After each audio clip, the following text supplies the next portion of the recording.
I would feel more comfortable calling Pete Hegseth firing 3 Army generals, as of the release of this video, the Thursday Night Massacre, in reference to the famous Saturday Night Massacre during the Watergate scandal, were it not for the likelihood that these firings might well be a prelude to a literal massacre of soldiers on both sides of the Iran conflict.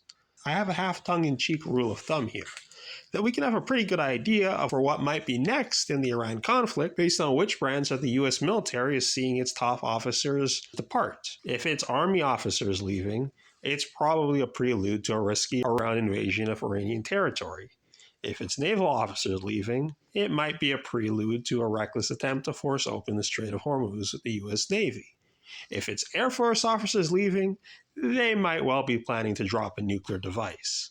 If you think that last one sounds alarmist, you might want to rethink that, because back in the middle of March, the World Health Organization staff admitted that they were preparing for the possible use of nuclear weapons in Iran, and for all of Iran's pushing along the path of nuclear technology over these last decades, it is not them, but the United States and Israel, who have nuclear weapons available for use.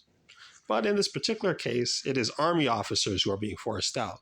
So if we are to speculate about the future, assuming again that by the time you're seeing this video it hasn't already happened, that what's about to occur is some sort of ground invasion of Iran.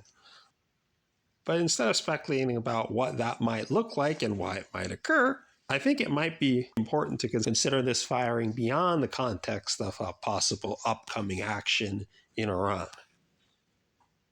The first firing of the night was of U.S. Army Chief of Staff General Randy George, the chief advisor to the Secretary of the Army, a civilian position within the Department of Defense, or Department of War, having renamed that by fiat by the Trump administration, making them subordinate to Pete Hegseth, the secretary of that department. It is fair then to assume that he was fired because whatever advice he was putting on offer was something that Trump and or Hegseth didn't want to hear.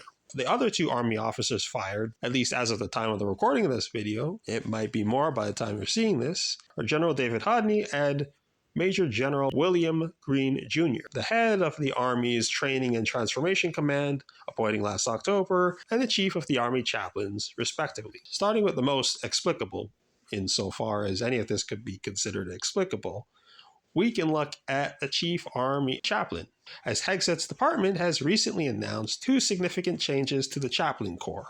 One of those is shaving down the more than 200 different faith codes recognized within the Army to accommodate a diversity of beliefs down to 31.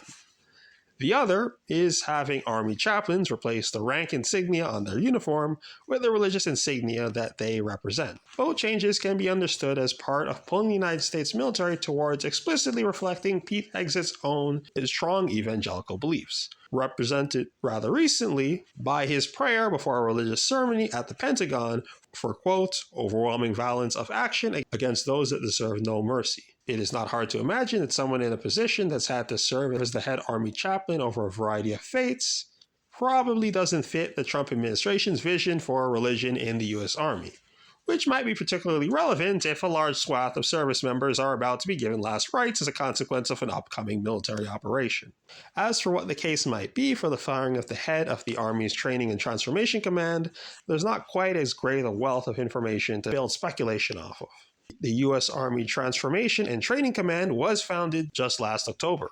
The command's founding purpose is leading the development of new tactics in the face of new military technologies.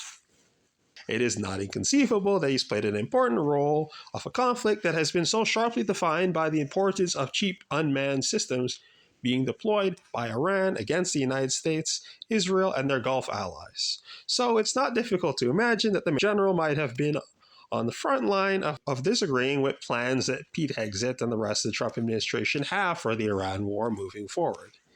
In any case, the firing of the U.S. Army Chief of Staff now means that only 2 military officers on the Joint Chiefs of Staff that predate the appointment of Pete Hegseth remain.